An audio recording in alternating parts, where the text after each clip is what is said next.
Hello everyone, my name is Joanne Lockwood and I am your host for the Inclusion Bites podcast. In this series, I have interviewed a number of amazing people and simply had a conversation around the subject of inclusion, belonging, and generally making the world a better place for everyone to thrive.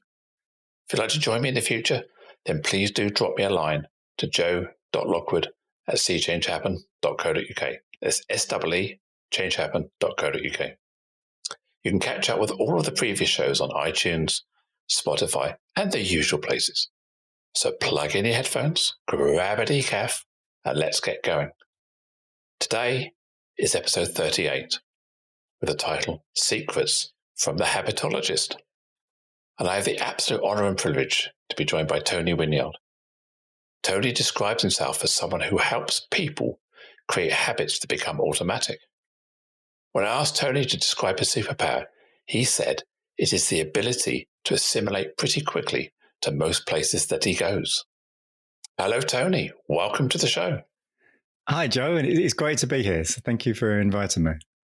No, it's an absolute pleasure. Been looking forward to this for a long time. Reading some of the show notes you've put together beforehand, that you've had a pretty interesting life, and can't wait to find out more.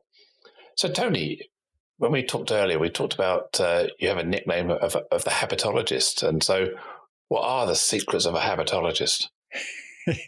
So the reason how that came about was I interviewed someone on my podcast a few months ago, and I'm trying to remember what their title was, but their title was somethingologist. It was about something that they did, and it's gone from my mind.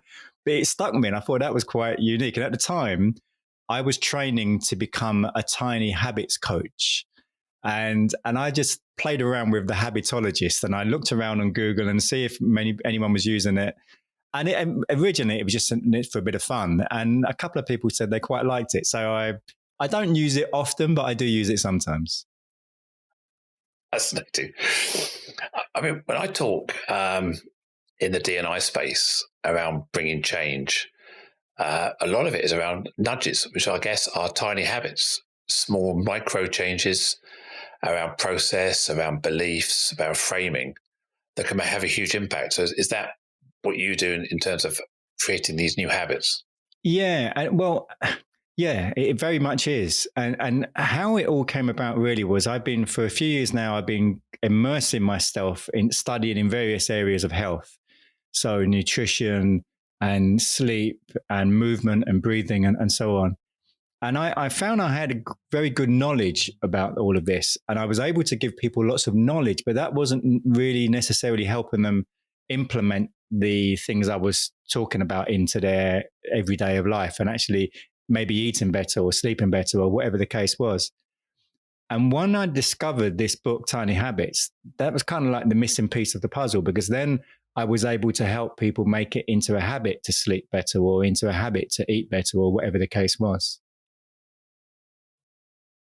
Because we keep looking for these massive changes in our lives sometimes, don't we? And it becomes unrealistic, unsustainable, unfulfillable. We want to lose all this weight. We want to become fitter. So we always embark on these big ticket programs, which don't hit the mark, do they? So tiny habits, a way of achieving a goal without investing your life into it, is just incremental. Yeah, and it has to start small, because if you try to if you want to run a marathon, you don't start running 20 miles every day, because you're probably going to fail. But if you start by running just around the block, and then you slowly build up and you scale up over time, you're more likely to succeed. And that's the same for anything, really. If we can start very small, and it could even be just as small as, well, I'm going to start running, but maybe I'm not really so keen on running. You just put your shoes out in front of the door, your running shoes in front of the door. And maybe for the first couple of days, you don't even run, but you just see the shoes there and it puts it in your mind. And then you build up from there. But yeah, if you start off tiny, you're more likely to succeed in whatever behavior you're trying to automate. That's interesting. Most people would probably describe me as unfit, and I wouldn't disagree with them.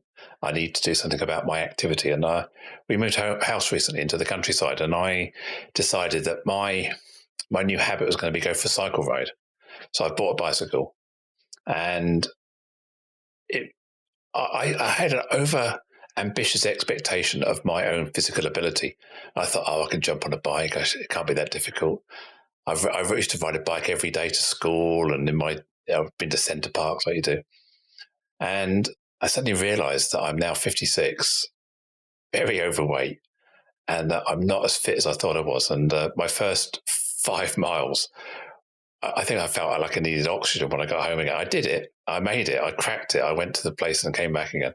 But I'm going to readjust my expectations, and I'm going to do probably a quarter mile for a week, and then half a mile. Then I know where the next lamppost is, and I'm just going to aim by the lamppost or aim by the trees, and then try and build it up. So you're quite right. And I think if I keep holding on to this, I must achieve this massive goal, I'll never do it. But I think just something realistic. 10 minutes is not. It's not a defeatist. It's a realism, and I think you're quite right. Well, and another element of what you just said, because when it sounded from what you were saying, when you did that 5 miles, it wasn't fun. And if it's not fun, you're unlikely to repeat it again. But if you make it very short, you're more likely to enjoy it. And that's a massive part of making something automated. You have to enjoy it. Yeah, I mean, my goal, and this is my vision, is to get up on a Sunday morning, cycle to the farm shop, pick up some eggs and bacon, cycle home and cook it. So my test cycle was to the farm shop and back. But when I got back, I was in no fit state to cook anything. so that's the bit I've got to work on. It's better get there and back and enjoy it, and be able to talk when I get home, and be able to enjoy cooking the food when I bought it. So, yeah, I know I can do it now. I know it's within my reach. I just now need to improve that and go on for more regular cycles. But yeah, so it's really interesting about this habits thing. And I think I've already sussed out I need to develop the habit of looking out the window and going, now I can do 10 minutes, rather than thinking, but before I was thinking, I need to wait. I need to find an hour or two to do this. I don't. I just need to think, okay, think in 10-minute chunks. I can go down to the end of the road and back again. Yeah. That's still a win, isn't it? Absolutely. Yeah. It's a much bigger win. Consistency. Yeah.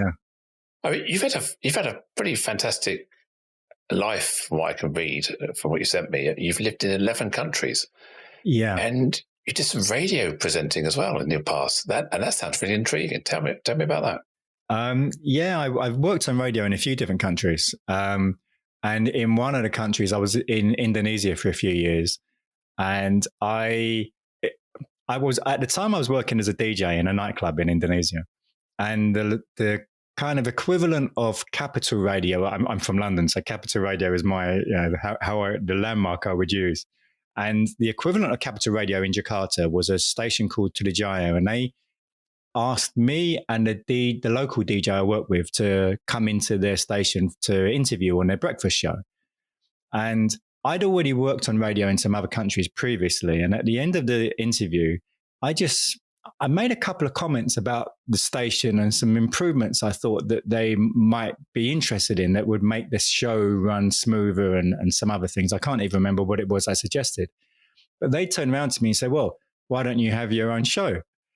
And I was like, yeah, okay. And then I started doing a weekly show, and they gave me complete carte blanche as to whatever music I wanted to play, because I had a pretty good music knowledge and collection. But the more interesting thing happened was I was the only native English speaker on the station. And Jakarta is a city of 8-9 million people. And it's quite a lot of major artists perform in Jakarta on their Asian leg of their tour. And like major artists. And so they were often getting interview slots for some of these people. And they started to ask me, would I interview the people? Not because I was anything special as an interviewer, but because I spoke English as my native language. And so I got to interview John Bon Jovi and Cindy Crawford and Steven Seagal and UB40, all sorts of very famous people. As I said, not because I was anything special, but because I was a native English speaker. That's fascinating. I mean, that must have been kind of, I guess when that started, you must have had that the nerves for sort of like shaky hand, wobbly voice. Were you in awe, or did you overcome that pretty quick? I wasn't in awe. For some reason, I've never had that. I don't get that kind of starstruck thing.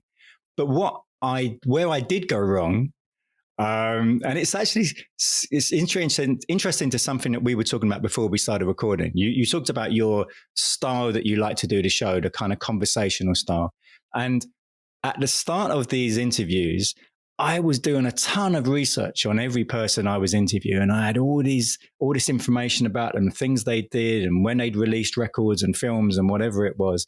And I was just going through a series of questions in the first few of the interviews that I did.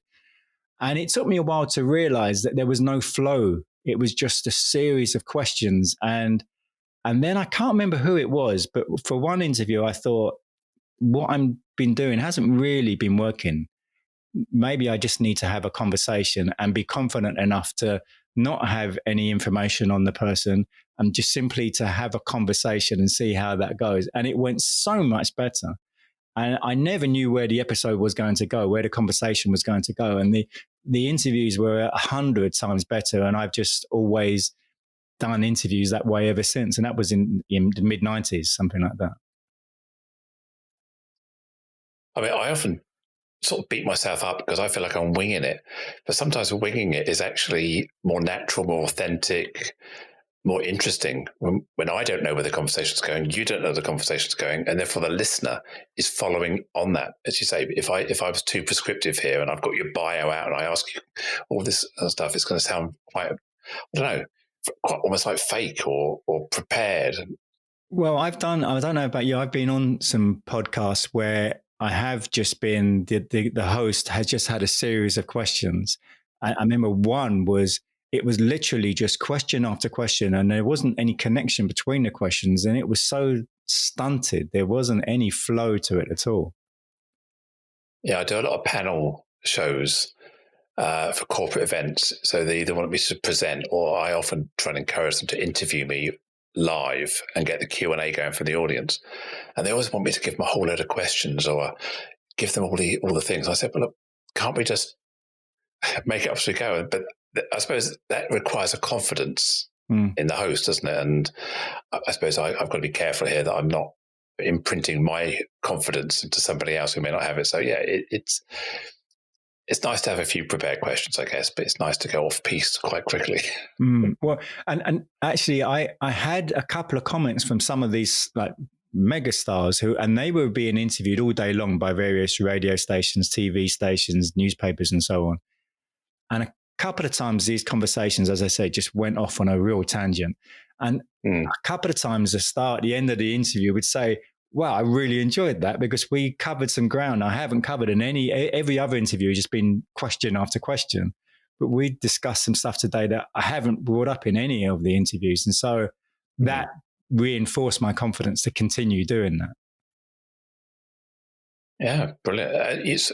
So you worked in 11 countries around the world. You did a lot of DJing. You met a load of celebrities. Became a kind of like an A-list hanger-outer.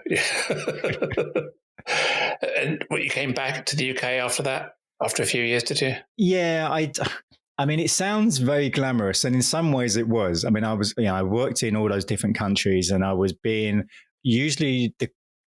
working the best club in each of the cities that I was working in, and so the club was usually full, and people wanted to know the DJ, and it was good, but eventually I got tired of it. I got tired of virtually living out of a suitcase and going to a country where I didn't know anybody. I'd make lots of good friends.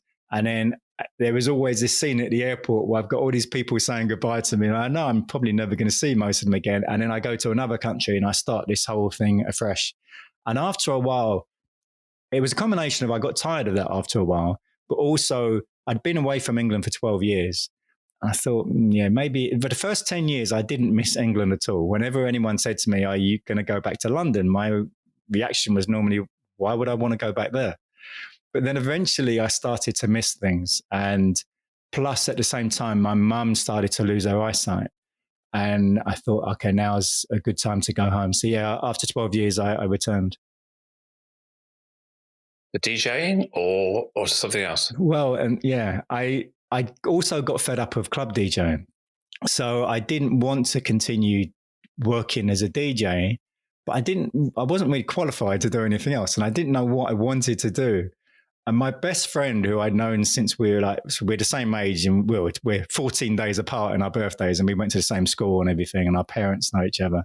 And he was working as a financial advisor, and he had way too many clients. And he said, Tom, why don't you come and work with me? I can't handle all these clients I've got, and we can get you trained as a financial advisor. And so I did that. I went through all the training. And it was such a big mistake because I am just not cut out to do something like that.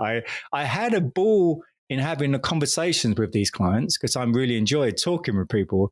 But when I was trying to sell them a pension or life insurance, I just didn't. I made no money at it because I didn't have any belief in what I was doing. And but then what happened? I ended up.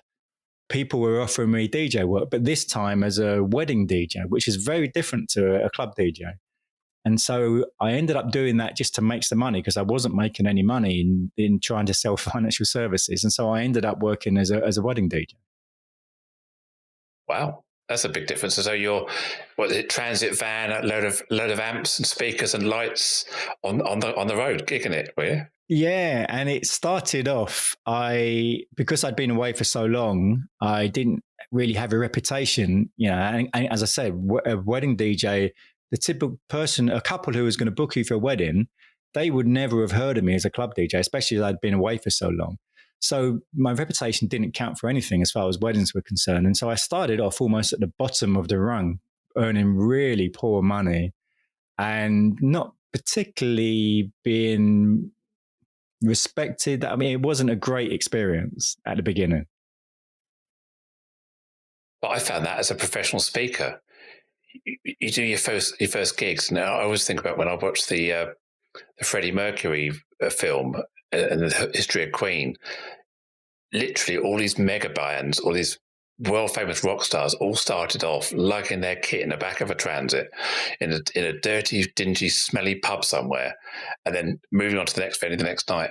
And I think as performers, whether you're a comedian, whether you're a DJ, whether you're a speaker, whatever you are, you've got to break that ground. You've got to kind of do those backstreet venues because it's a good test of your mettle as well. It gives you confidence. You're used to the heckling. You're used to the customer service, dealing with situations. I think if you just go straight onto stage and get it big, you don't have that same depth to your personality, do you? No, and I had done all of that kind of mobile DJing initially before I became a club DJ. I'd started off when I was 15, 16, 17 doing that kind of thing. And my goal then was to be a club DJ. And I was doing everything I could to get in clubs, which was very different to working in pubs. And so I managed to get into the club scene, which was a story in itself. But then when I found myself back into that scene, and it's 20 years later, and I'm a very different person. But it slowly improved. And I think where there was one event where I had this kind of epiphany almost, where I was doing a wedding and it was a venue in Old Street in central London. And the venue owner came up to me and he was this really tall guy. And he sort of looked down at me. He said, "How much do you charge, mate?" And I said, £150. He said, "What? I have DJs charging double that. What are you charging £150 for?" And he said this line that I'll never forget. He said, "You're selling a Ferrari for the price of a 4 Cortina, mate." And he said, "You want to up your prices?" And so the next day I was thinking, why am I charging 150? And I realized I was charging that because that's what everyone was charging. And so I didn't really think about what I should be charging. I just thought, well, that's what I have to charge because everyone else is charging that. I literally doubled my price. And the next time I went to meet someone about doing their wedding, I thought, there's no way they're going to book me when I say 300. And I soon found that everyone was still booking me. It didn't make any difference to my booking rate. And then everything changed inside my head because then I realized, I've got control over my prices. And before that, I hadn't given it any thought. Yeah, when you're pricing things, you can either work a lot for a little, or you can work a little for a lot. And it's just changing the ratio somewhere. But having that self-belief, that value proposition, understanding your worth, and then finding the clients that value your worth. And as you say, Absolutely. you'd rather do 5 nights at 300 than 10 nights at 150. it just makes more sense, doesn't it? Mm. And often you find that you do the same amount of work, but earn more money for that work, or you earn the same money but do half the work or a quarter of the work. And that's the ratio, and that's the confidence as you build your business, isn't it? Well, and once I had that realization that I had a lot more control, I changed from 300 and by that was around the early 2000s, and by the early teens, 2012, 13, I was charging probably about 8 times that. I was in around £2,000 for a wedding. But then I was offering far more because I trained myself in many different areas. I trained myself to be a master of ceremonies. I'd done a lot of public speaking training. I'd done other things that had no connection with DJing, like comedy and improvisation and emotional intelligence and all these other areas, which helped me to reach a different type of client. Yeah, the value add, not you weren't just, and nothing wrong with being just a DJ, but you are adding more value, which is what the clients perceived. And as you say, you were finding different opportunities than you would have before. And I suppose your reputation traveled further once you're in that different market. You don't compete. Yeah. You set the standard, don't you, at that point? Yeah, absolutely. Yeah. And it didn't. So you mentioned emotional intelligence. You mentioned emotional intelligence, and you said you trained in it. So I'm a great believer in when I talk about D&I and inclusion. Around one of the biggest anxieties people have is the fear of getting it wrong. How do I have a conversation with someone who has a disability? How do I have a conversation with black when I'm white? How do I engage with people who are different to me? And I always come back to this: the emotional intelligence is about knowing how to have a conversation with anybody. Therefore, everybody is accessible to you. And it's the basic skills around reading people, the open questions, being able to pick up on empathy, compassion, how people are reacting to you. It's all of that kind of stuff built in, isn't it? So where's it taken you in that sort of experience? The emotional intelligence made quite a big difference because it helped me see things in a very different way. It helped me. It wasn't actually just at the time. I would just dived into studying and reading a lot on all sorts of different subjects. And I remember around that same period, as I was learning more about emotional intelligence and how to use it and how that would help me with the people that I was speaking with and trying to find new clients and whatever the case might be. But I also at the same time learned not to see myself as a victim. So that wasn't so much emotional intelligence, that was some of the psychology stuff I was working. And up until then, I think I sometimes did see myself as a victim and it wasn't helping me in any way. So it was a combination of those two things really, really changed my thinking. And I think I've enjoyed life a lot more since then. I'd be asking, why did you feel a victim? What led you to feel that? Well, I was going through a difficult separation with my ex, and I had to take her to court a few times to see my daughter because she wasn't letting me see my daughter. And so and there were some kind of horrible things that went on. But instead of, I was playing the victim too much in that whole situation. And rather than taking responsibility, where I was at fault as well. She was definitely at fault for some things, but there were things where I was down to fault. I was at fault and I wasn't taking responsibility for that. Yeah, someone taught me or made me aware of the fact that you have to be accountable for your own actions, your own footprint, your own impact on the world. And once you can understand who you are and how people perceive you, that self-awareness, that makes you a better person in the world because you have that self-awareness and you don't want to be a negative impact on anybody else because of that. And it's waking up and appreciating that is a real awakening, I found. I think also to touch back on earlier, I mentioned about when I was working in all those different countries. something that I learnt when I was doing that whole kind of, I was working around Europe and the Middle East and the Far East, and which were all very different environments and very different culturally. And I learnt, for a start, initially I had to speak very differently, because when I first left London, I had quite a strong London accent. And I realized that people couldn't understand me. I was talking too fast. I was using slang. And so I taught myself to speak much slower, to, get rid of the slang.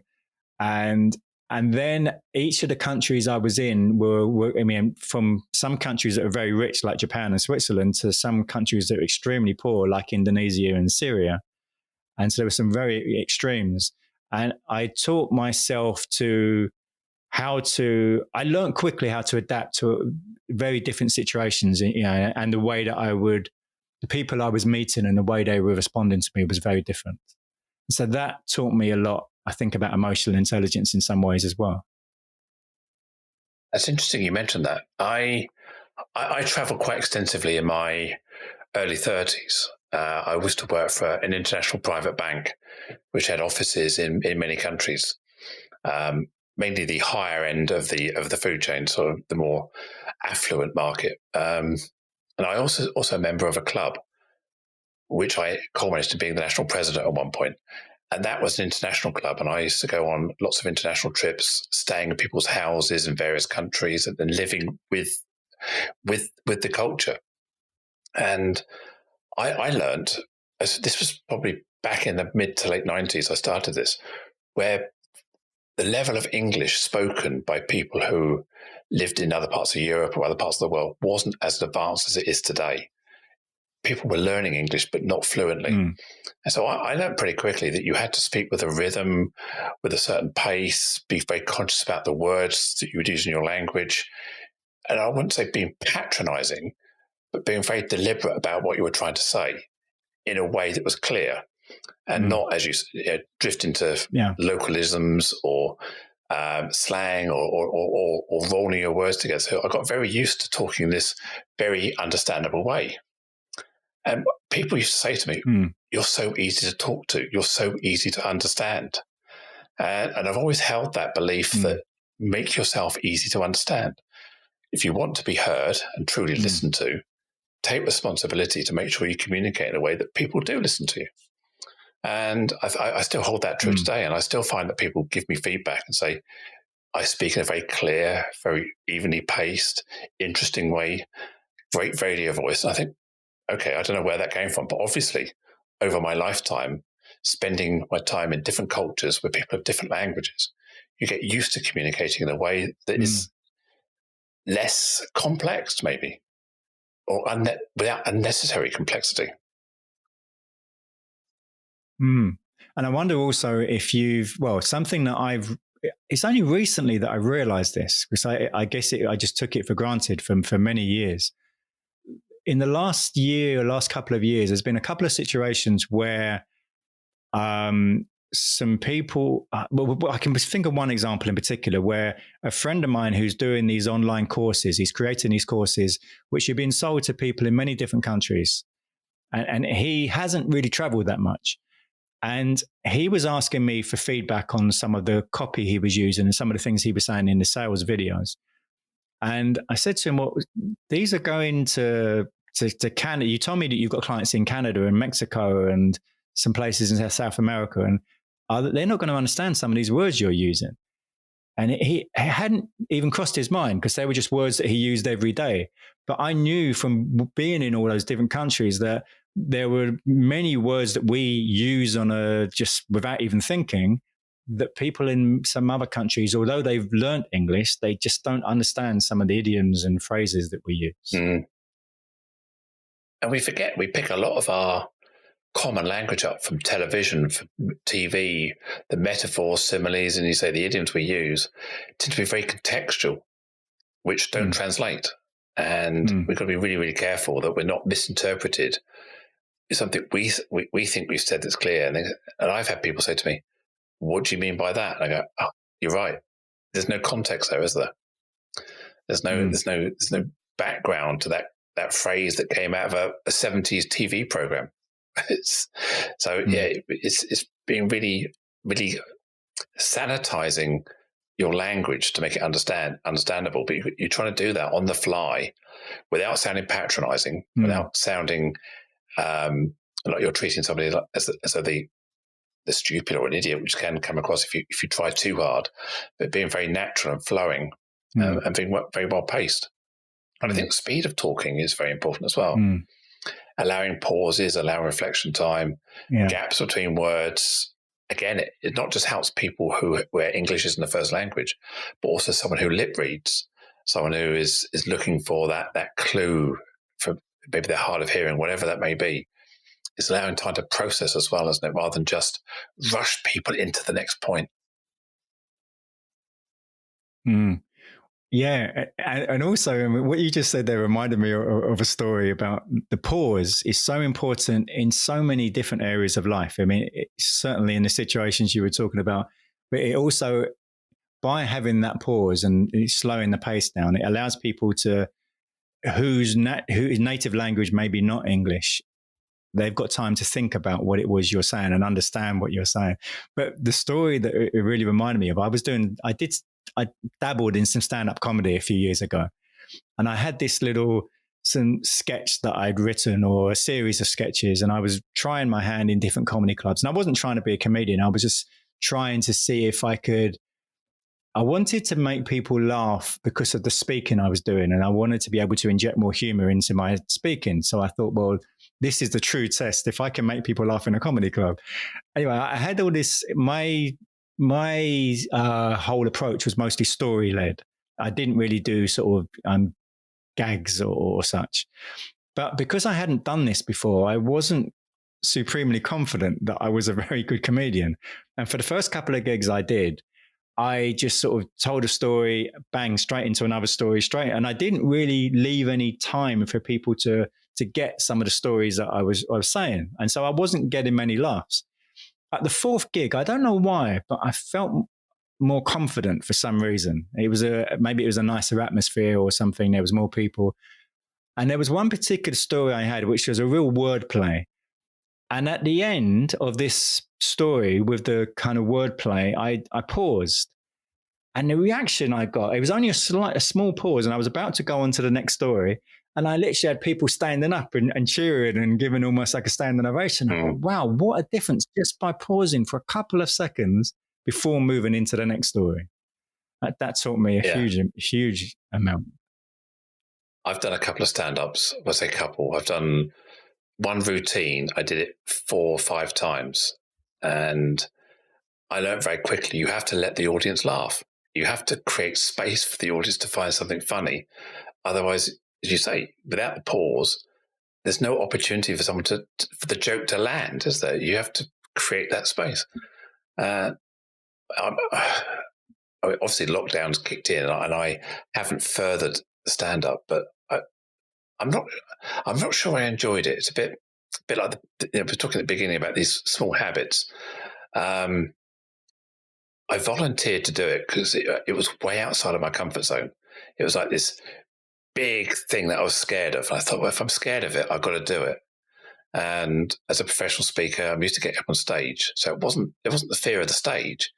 It was just, I don't know. There was a fear there that I wasn't happy with. And I'm a member of the Professional Speaking Association. And each year at the conference, there's a 5-minute comedy slot where any member can stand up and sort of book a slot, and you get 5 minutes.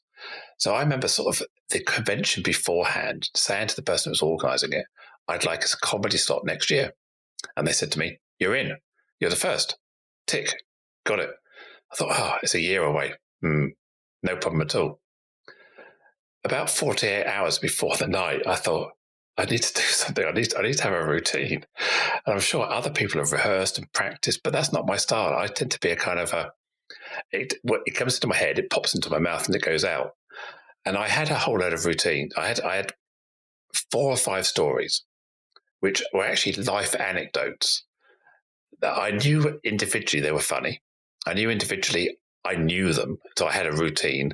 I pieced them together in a path and a storyline that worked, with a big punchline at the end. The closing punchline, the big laugh. And I delivered it to this stage, and I didn't win the prize that night. I was beaten by a semi-pro after-dinner speaker who was doing this routine night in, night out. So I didn't feel too bad about it, but I felt I held my own against the other competitors.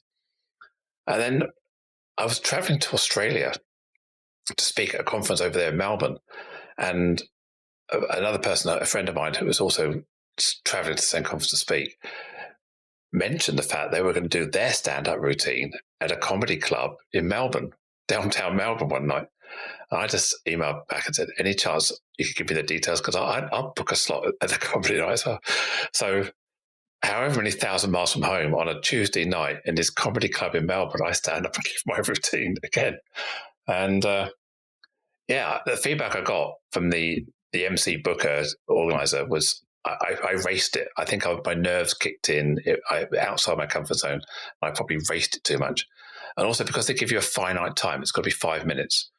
You're really conscious about the clock, and I was trying to squeeze it in. I think that was the mistake I made. The next time what I'll do is I need to pace it and have less content and make more of it.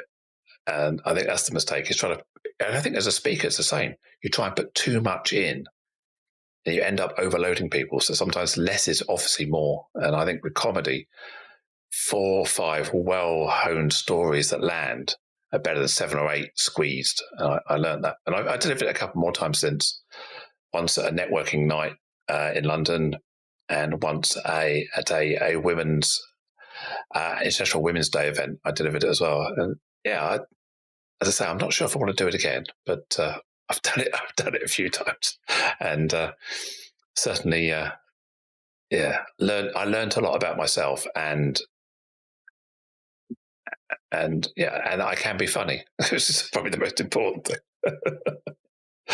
So I'm a great admirer of anyone who does a bit of stand up. Well, using humor it's the best way to connect with people, isn't it? So that's why, I have enormous admiration for some of the comedians on the scene who are constantly, every year, they're rewriting their whole set. And they go into Edinburgh each year. They deliver. They practice it all year in the lead up to Edinburgh. They deliver it there, and then they begin again almost, and they rewrite a whole new set. And then by Edinburgh the following year, they've got a completely new set. That's just an amazing ability to be able to do that. Yeah, I used to go and see acts at the Guildhall in Portsmouth, near where I live, and I've seen John Bishop. I've seen Mumford. Is it Stephen Mumford? Jason Mumford. Jason seen a few. Jason Mumford, yeah. Is it Jason Mumford? Yeah, John Bishop, Alan Davis. I saw the "Would I Lie to You" crowd. They did like a little routine. So I've seen quite a few. Jimmy Carr, and they create that show for the year, for that tour, don't they? And they all the gags. And one thing I loved about John Bishop was the way he set up a whole load of stories all the way through. And at the end, he had a slideshow that actually showed the stories. And actually, as they happened, he had this big gag about, I think it was about a llama. And there was him and the llama at the end. And it was kind of the way he landed that final close. He signposted all the way through, then just slam dunked at the end. I was a great admiration for the way he created that journey. And I think you can learn a lot from comedians about how the storytelling, how they craft their speeches and talks, and that humour. And I'm a great analyzer of stagecraft and how people speak. Yeah, no, I agree completely. There's a lot to be learned from professional, actually, not even just professional comedians, because when I was doing that, I did 20 gigs around London, and a lot of the places I was working in were comedians who were starting from the very beginning. But I got to know a lot of these guys, and as I went to all these different clubs, I got to know some of these comedians who were in the beginning of the circuit as far for them. And I still am in touch with some of these guys, and that was about 10 years ago. And now some of them are starting to do really well. And they're not famous by any means, but they're starting to earn some money from it now. But they're working so hard in what they do. So when you were traveling the world as a white English guy, how did people take you? How did people find you? Have you got a different view of culture, of race, and maybe inclusion or discrimination than somebody who maybe hasn't maybe experienced that part of the world? Well, yeah, and it's interesting you say as a white English guy, because I'm not actually a white English guy, although that's how I look. I'm actually mixed race. My father is black. My mother is blonde Irish, but she must have strong genes because I don't have any. Well, I say I don't have any. Most people who look at me believe that I'm just white English because I've got a slightly olive skin, but my facial features are very kind of European. But as I said, my father is the same shade as Usain Bolt. He's very dark. And so it's interesting for me as I've grown up and as I've traveled and I've gone to all these different places, and I know that everyone who looks at me as a white English person, but I haven't necessarily grown up like that because I've grown up. Sometimes it's been a bit strange when I was growing up because I was very aware that I am mixed race and who my father is and so on. And there was even times when I'd be in a situation with a crowd of guys, maybe some like a football crowd sort of thing, and there was some quite racist or remarks being made, not to me, just being made because they just presumed that I was the same as the rest of them, that I was a white English guy. And so in some ways it's allowed me to see a different side of racism because I see guys who would never be racist in front of someone who was from another race. But when they're with just other white people, they're extremely racist and believing that I was just the same as them. And so it's allowed me sometimes to see people for who they really are rather than who they pretend to be when they're in front of someone who is a different race. Which in some ways is good because it's allowed me to, there's some people I know who don't have no idea that I'm mixed race and who I know are actually very racist inside, but they never show that face when they're in front of black or Asian or whatever it might be. Yeah, it's interesting. I obviously I read the show notes that you sent through, so I was aware about your father when I asked the question. So I didn't want to I wanted you to tell your own story there. But it is interesting that you make assumptions about people around you. This tip of the iceberg, these stereotypes we create. We look at someone, we form these judgments very quickly. And how often do we get to know the true person, who their family is, who their friends are, what interests them, what their loves and hates are? And I talk about this when I do my LGBTQ plus training all the time. We can't assume someone's sexuality. We can't assume who someone's married to, but yet we do.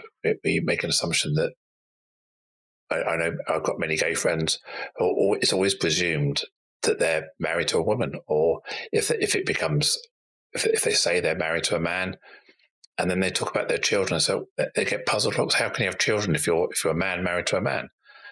And again, you have to do all this explaining, and often it's easier just to pass or cover or blend and not have those conversations. Just be a passing straight white person, if you like, without having to explain all these details about you. But many people don't have that luxury. If they're not a passing, if they're black, they're openly gay and they're happy to be openly gay. They wear that with pride. And I can't not be trans. It's kind of obvious to most people. I don't make a secret of it. But I can't pack myself away in a box for someone else's convenience. And the amount of times, like yourself, I've been involved with conversations prior maybe to my transition that were sexist, that were racist, that were whatever, all the things you described, transphobic. And it was eating me up inside. It really was a struggle to hold that in. And of course, if I'd snapped and said something, people would look at me like what's it to you? Why does it matter? And then you have to kind of almost, you just say because it does. It's not enough sometimes. You have to almost like, it matters because, and then you almost feel obliged to sort of tell your story, which you don't really want to be put in that position. Yeah, absolutely. Yeah. It's, I struggled with it as a kid because my mother and my father divorced, or they split when I was very young. So I didn't grow up with my father. I grew up with the person who I call my dad is a white guy who's, is really my stepdad. So I grew up in a very white environment, but always aware that I wasn't completely white, even though I looked completely white. And the school I went to was probably about 50% black. It was quite a black area of London. But I always, it was difficult because I didn't feel, I'm African black, so my father is African. Most of my school was West Indian black, and in the 70s, when I was going to school, it was very cool to be West Indian black. It was not cool to be African black. African blacks were really kind of ridiculed, and a lot of fun made of. And so I would never let anyone know that I was actually born in Africa and that my father was African, because I knew that I would be in for a whole load of people making fun of me and so on. And so it was always, and I couldn't just come out and say, "Oh, my dad's black," because I didn't look black, and so I kind of felt not uncomfortable, but it was kind of strange for me growing up. I was never sure. Most people just assumed I was white, and I never said anything different to most people. I was born in Singapore back in the mid-60s. My father was a naval artificer. My mum, I suppose, a professional mother at the time, as women were in the 60s. So I was born in Singapore in a naval hospital in Singapore to two white middle-class English heritage people. But when I got to a certain age where I was applying for jobs, CVs, resumes, passports, whatever, there's always a nationality and a place of birth that came up. And I always put Singapore, and I always put in brackets afterwards, British Naval Hospital, close brackets, because I was really, I don't know, I was just keen to say, I am English, really. It was almost like I was worried that I would be perceived as someone who wasn't British English by saying I was born in Singapore. And I look back on that now, and I would never explain that again. I never put that footnote anymore. I just say Singapore. But there must have been some bias in my own head, some prejudice in my own head about being perceived as not completely white. And I still remember that. Yeah. I'm not shameful about that feeling, but I'm very conscious that I felt that way, and I've challenged myself on it since. Because I was conscious that other people may be biased against me if I put the Singapore down. So it's very interesting that you say you kind of pass as a white person, but you're still proud of your African heritage where you were born. Yeah, and what you just said is so true. I spent certainly the first half of my life, or certainly until my 20s, playing up, or really living up to being British and English, and told very few people where I was born, or they didn't know anything about my father. And I probably really exaggerated a Cockney accent to fit in and so on. And I didn't want anyone to feel, you want to fit in, you want to be like everyone else. And it's only in the last, I think, 10, 15 years, I've become much more comfortable with who I actually am and where I'm from, and my family on my father's side as well. Do you keep in contact with them? Do you see them? I never actually met my father until I was in my mid-20s. And then I met him, and at the time I was working in Switzerland. And I didn't meet his family because he'd married again so he's from Sudan. I was born in Sudan. And he married a Sudanese woman and moved to Tottenham in North London. I didn't know that when I was growing up. And it was when I came back to live in England and I met his 4 children, so my half brothers and sisters. And I got quite a close relationship with the 2 oldest girls. But I didn't have such a close relationship with him. He was very deeply religious, and I'm not religious at all. And I found it quite difficult he would pray 5 times a day, and it just wasn't, And because I hadn't grown up with him, I didn't know anything about him as I was growing up. It was always a difficult relationship, but it was much easier with his children. Yeah, especially if you haven't had contact with an estranged father, it's a really difficult relationship to rebuild, isn't it? Whereas maybe your siblings, it's a far easier, maybe relatable peer-to-peer type level, isn't it? I think. I mean, I haven't had a great relationship And it with was my funny father in some ways for many years. Oh, sorry, carry on. Well, yeah, and sorry for. Right, yeah, there was a slight delay, so I didn't hear you carry on. But yeah, it was funny in some ways because they were both their mother and father were Sudanese, and so my siblings look black, but they were born in London, whereas I look white and I was born in Sudan. So it was some strange sort of parallel as well, opposites in some ways between us. I've got some friends who fostered to white families, which was apparently quite common in the 60s and early part of the 70s, where black children were taken from their black parents for various reasons, poverty or other reasons, and they were homed or fostered or adopted by white families, and that led them to a huge identity crisis. Black raised by white people, understanding their culture, and I mean, I think all of the people I know that have told me this have felt very confused about their identity and had a lot of conflict around that racism, and trying to find out who they truly are. It must be really kind of, I don't know, I can't even think of how that makes you feel. Well, and there's also, and I don't know, I mean, obviously I can't speak for the situations you're talking about, but I know for myself, growing up in London in the 70s and 80s, it was quite, especially from the police, there was quite a racist atmosphere. And a lot of my friends were being picked up regularly by the police on the sus laws at the time. And I was never arrested by the police. And I was wearing the same clothes as these guys and I was doing the same things and in the same, but I was never, ever just stopped for sus. Whereas all my friends were always being stopped for sus. And so it became, I almost in some ways kind of felt guilty. I thought, well, I am actually half black.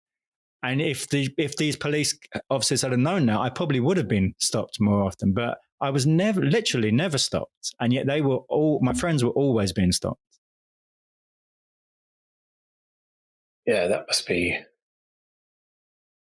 really, really kind of, I don't know, in one way you feel lucky, but in another way you feel disappointed for your friends because you could see that overt racism at play.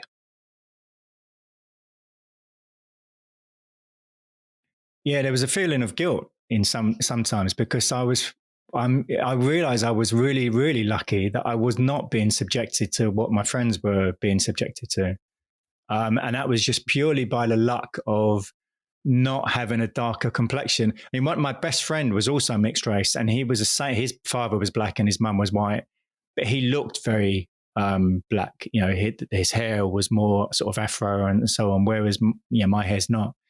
And we were subjected to such different experiences, and yet we were basically the same in some ways.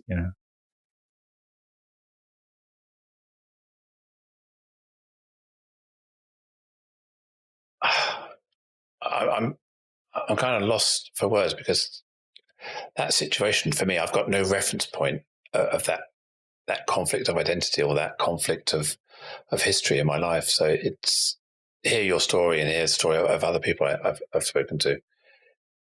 It really takes me into a different position of thinking about how that can happen and how it does uncover racism. It uncovers the social constructs and the systemic problems we have in society in some cases with the police, with the stop and search, with the discrimination in employment, in benefits, aggravated by things like Grenfell, Windrush, and now what appears to be a racial bias to death, to dying as a result of COVID, often due to how people live, the societies and the communities they grow up with, multiple generations in families living in the same property. There's a whole load of sort of structural reasons why black, brown, or non-white people are disproportionately affected by COVID. And it's not about vitamin D, and it's not about the colour of the skin.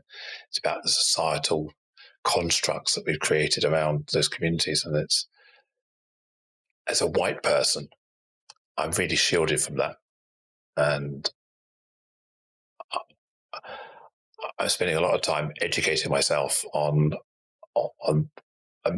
making sure I understand what's going on in society. And yeah, it is. And for you to be in that kind of halfway house where you pass as white but have that black heritage, it must be quite a conflict. But I'm not saying a bad conflict, but something that you have to work with in your life. Yeah, and it was. I guess it was more. I just felt because my friends were suffering quite badly and being beaten up and stuff and sometimes, and so I was very aware of how lucky I was, but there was an element of guilt about that. I mean, when I do my training, I talk about how a lot of biases come from media. And I noticed in part of your bio, you say you don't own a television and you haven't read a newspaper in decades. So a lot of the biases that are prevalent in today's society are really fed by the media. Do you feel shielded from them, or do you feel cut off, or how do you keep in touch with society?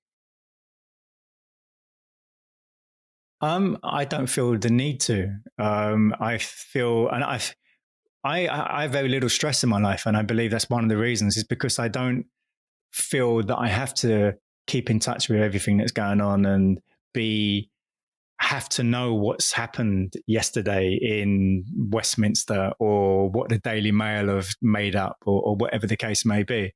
I'm very aware of what's going on. Just from being on social media, from using things like Facebook and whatever platforms, I see a lot of people talking about a particular story, depending on the context and the sort of things they're saying, then it may lead me to go and discover more about what that story is. So I may look at certain websites to find out more about that story. But half the time, I can see from the different comments that are being made by lots of different people that I know who are white, black, Asian, and whatever. Sometimes I feel, well, actually, I don't want to know anything about that story because it's clearly, I can see it's not actually helping people by the views that they're expressing. So I'm quite content not knowing anything about that story. Do you self-select and research as you feel you want to and is necessary at the time? Okay, yeah. I think we are sucked into this. I need to be fed with information on our phones, on the news, our media. We kind of get addicted to it. It must be, I was going to say, quite cathartic, and as you say, very relaxing, not to have this pressure of media intrusion into your life all the time. Well, and the reason it came about was because when I was living abroad for a long time, and I came back to England for a friend's wedding in '96, so I'd been away about 10 years at that point. And I had been reading I've been getting a weekly paper called the International Express, which was like the last 7 days main stories from the Daily Express. And I'd been receiving this for a few years. And that was the only touch point I had with England because this was, pre-internet and so on. And I didn't realize, but I was believing all these sensational stories that they have in the Daily Express on a regular basis. And when I came back to England, there was a couple of times where I was with different groups of friends, and we would be going to different places, and I was saying, "Oh, we surely we don't want to go there. It's really dangerous there." And my friends were sort of looking at me, well, "What are you talking about?" And this happened on a few different occasions. And I realized as I was on a plane going back to Indonesia, it occurred to me that my whole thoughts about England had been completely shaped about how England was by the Daily Express over the previous few years, because I hadn't actually seen England. All I knew about England now was what I was reading in the Daily Express. And that was why I was being so fearful about going to places like Ealing and Islington and other places, which I would never have had second thought about going to when I was growing up. But now I was suddenly fearful about going to these places because I'd been kind of conditioned in that way by reading the Express every day. And on the plane going back, I thought, well, I'm not buying that paper anymore. And that slowly turned into, I just have never bought a newspaper since. I'm honest, I don't think the only time I've bought a newspaper in the last 10 years is when I was in it. I wanted to check the article I wrote or the story about me. But no, I don't buy newspapers, but I do click on links on social media, and I probably consume a bit online. BBC News, that kind of stuff. But yeah, no, I don't think I've bought a newspaper or read a newspaper for many, many years either. So no. But you're so right about how we form these biases and prejudices and based on somebody else's commentary. And I've never been to China myself, but I'm hearing all this about the Uyghur population and the way the Chinese culture. I've never been to most of Africa, and my whole view of Africa is clouded by what I see on the television. I've never been to many parts of the Middle East. So how I perceive the Middle East, the people from that territory and region, again, are all clouded by the media. And I'm always very conscious about my biases because we often see lots of stories where there's a war or conflict or poverty or something we disagree with going on in that region. That's all we ever hear. And we don't really get to experience the people. And I was watching something the other day. I can't remember which country it was. They just had a major earthquake or they just had a major disaster. And they were interviewing these people, but the people they were interviewing were covered in mud and rubble because they just had their lives blown away by whatever disaster had happened.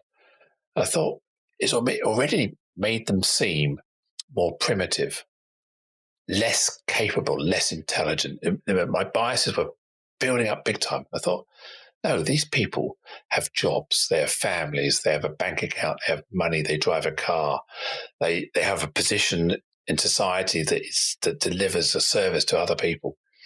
But all we're being shown is this poor, broken family, not I want to know who they were, all about them. So I can film a true impression of the context. And that's all we see. We only see the disaster view of these people, which dehumanizes in a way and just reduces them to a hard luck story. Whereas, yeah. And there's also the agenda that the channels have. So I mean, there's one particular story I have where, again, while I was in Indonesia, in Jakarta, and there was a riot happening in North Jakarta, in Kota, a place in Chinatown. And I was at the time living in South Jakarta, and Jakarta is a huge place. It's not as big as London, but it's not far off. And so if you can imagine, if you're in, say, somewhere like Wandsworth and there's a riot happening in Tottenham, well, you're not affected at all because it's so far away.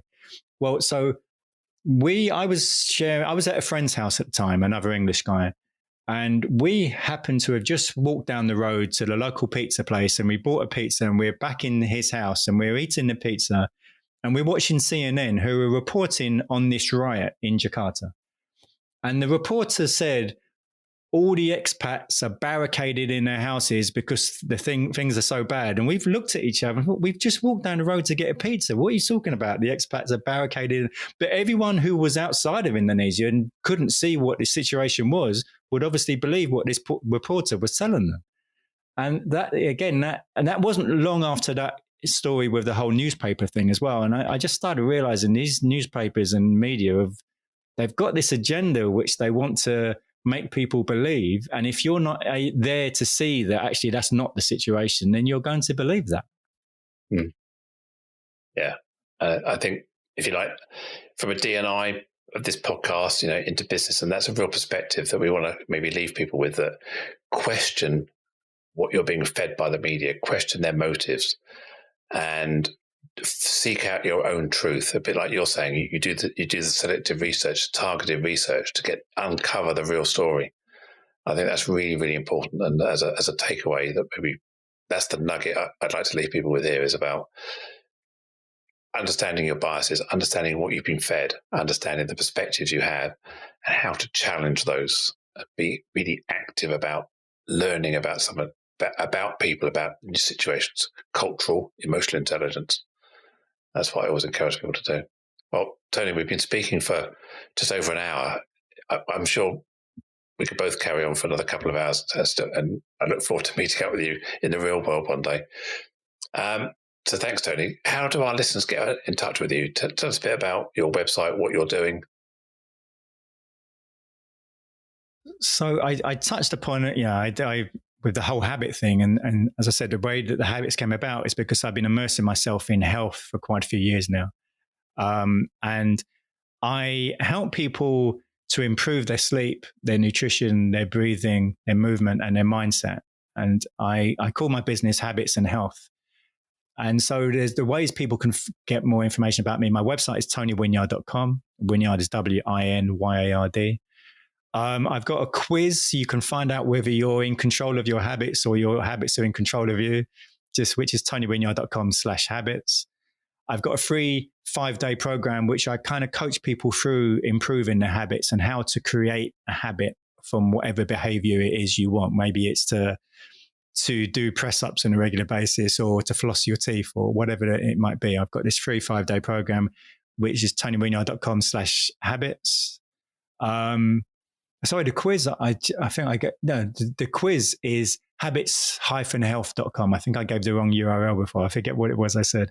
But yeah, and I coach people in this, and I also have some group online programs in this where there's usually 8 to 10 people, and there's that kind of hive mind where by people telling their stories about how they're having problems maybe with their sleep or respiratory issues or whatever the case may be. And when I'm able to help that one person, I'm also helping other people in the room, or the story that one other person is talking about is helpful to the other people in the room as well. And I have a podcast, Fantastic. Which we touched upon. Yeah, I've got a podcast called Habits and Health. Fantastic. I'm going to go and check my habits and see what I've got. And I'm definitely going to build up my cycling habit. That's one thing I've taken away from talking to you today. I need to break into that habit, make a positive habit out of cycling, not ignoring the bike. Although I can see the bike every time I look out the kitchen window, it's staring at me saying, ride me. So I haven't hidden it. So it's in my thoughts. So amazing. Thank you for your time. Thank you for your contribution. Been really good to chat to you. And a huge thanks to you, my listener. Thank you for tuning in. Thank you for listening. Thank you for getting to the end. If you want to hear more, please do subscribe to keep updated on future episodes of the Inclusion Bites podcast at BITES. Tell your friends. I'm sure you have a few. Tell your colleagues. Probably got some of those as well. I've got a number of other exciting guests lined up that I'm sure you'll be inspired by over the next few weeks and months. So please, if you'd like to be a guest, get in contact with me. I'd love to have you on the show. And as always, I'd welcome feedback, suggestions for future shows on how I can improve to joe.lockwood@seechangehappen.co.uk.